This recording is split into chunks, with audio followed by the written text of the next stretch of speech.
Public crimes. All laws have teeth. It's been nearly a decade since the feds took aim at nasal decongestant. Under George Bush, a normal part of everyday civilized life became a criminal act, namely the over-the-counter purchase of Sudafed and many other products containing pseudoephedrine. You can get it now, but it is seriously rationed.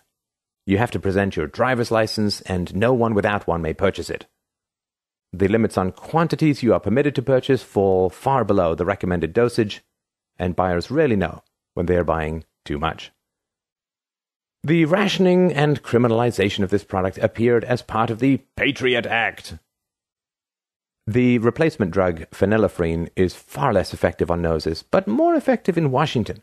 The company that makes it, Boehringer Ingelheim, spent $1.6 million lobbying Washington in 2006, and the same amount the year before.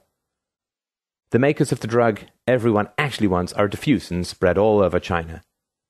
Pseudoephedrine was targeted in the name of the drug war because apparently you can use it to make methamphetamine. Since the near ban, there are indications that production of the drug has gone up, mostly due to smuggling in Mexico. Even a quick Google demonstrates that the gray market is thriving. I've written with sympathy toward those who have been caught in the legal tangles. Many buyers are not actually doing anything wrong. Anyone who attempts to buy it is treated like a criminal, and one never knows for sure when one is buying more than the legal limit. In several cases I've highlighted, people have bought without the intent to manufacture drugs, but were ensnared in any case. In other cases, people have been asked to buy for friends who may or may not have been plotting to make meth. Still other cases involve shady figures with criminal records and suspicious associations who are thereby discredited and hounded by police and judges. In my view, every person who is ensnared deserves to be defended. Their rights are being violated. One lady in my own community faces 20 years in jail solely for buying 4 boxes in a 12-day period.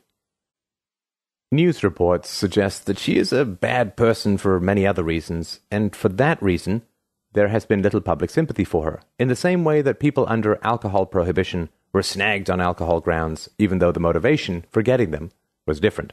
Could be taxes or something else. Something as serious as laws and jails should be used for punishment of those who infringe on person and property, not for self-medicating. If this lady is bad, she should be punished for things she did wrong, not for some trumped-up reason. In any case, as with all stupid laws like this, the innocent are eventually harmed. It's strange how most people are willing to give the police and the courts the benefit of the doubt and pretend as if the system somehow knows something that we do not know. Anyone hauled off to jail probably deserved what is coming to him, even if we don't know the specifics. People should do a better job of staying out of harm's way, or of being beyond reproach. Don't play with fire and you won't get burned. This is how people tend to think of these cases. They are blaming the victim. Somehow I suspect that the same sentiments were pervasive, even in the worst totalitarian states. By the time people wake up to the reality that the law and the law enforcers are the problem, it is too late. Just this morning, the following email arrived. In doing some internet research, I came across your article, Free the Clogged Nose 25, and I want to thank you for showing me that I'm nowhere near alone in my way of thinking, and that the current situation that my husband and I find ourselves in is most certainly not uncommon. You see, we have 3 teenage children still living at home. In April of this year, their ages were 17, 16, and 15. Both my husband and I, along with our 3 teenagers, suffer from terrible seasonal allergies, and we have tried every over-the-counter medicine available, as well as a few prescription meds. The only one that offers us any relief is Sudafed, or the generic equivalent. So as you already know, my husband and I are the only ones in our family who can buy Sudafed. I will and have been the first to admit that in order to keep enough of the medicine for all of us, both my husband and I made purchases from more than one drugstore. I knew we were exceeding our allotted amount, but I also knew that the Code of Alabama stated that purchasing over the allowed 6 grams per month was only unlawful with intent to manufacture. So, since we had no intent to manufacture anything, I didn't see it as we were breaking the law. In March of this year, local news media released word that a law was passed that would create a statewide database for all businesses selling pseudoephedrine so that customers could not bypass the limit by going from one pharmacy to another.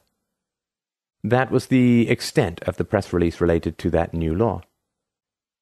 About the middle of May, my husband and I learned, the hard way, that they had conveniently left out a very important part of that new law when announcing it to the public.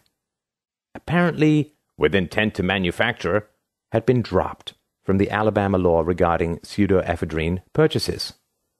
I'm sure you can easily guess the rest of the story.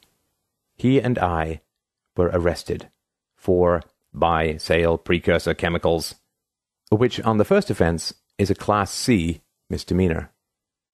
My husband is a USMC veteran, so he has a criminal record, bar fights, etc., but never any drug charges.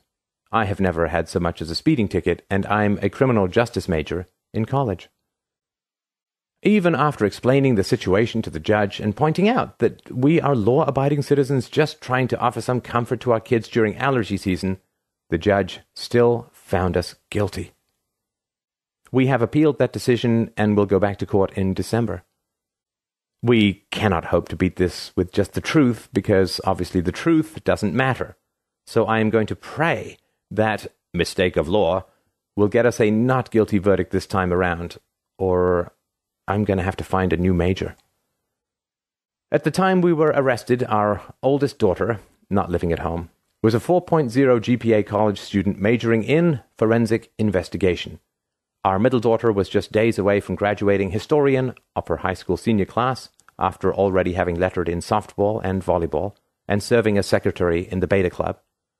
Our youngest daughter was finishing her 10th grade year and an AB student who had just days before made the color guard drill team for the fall.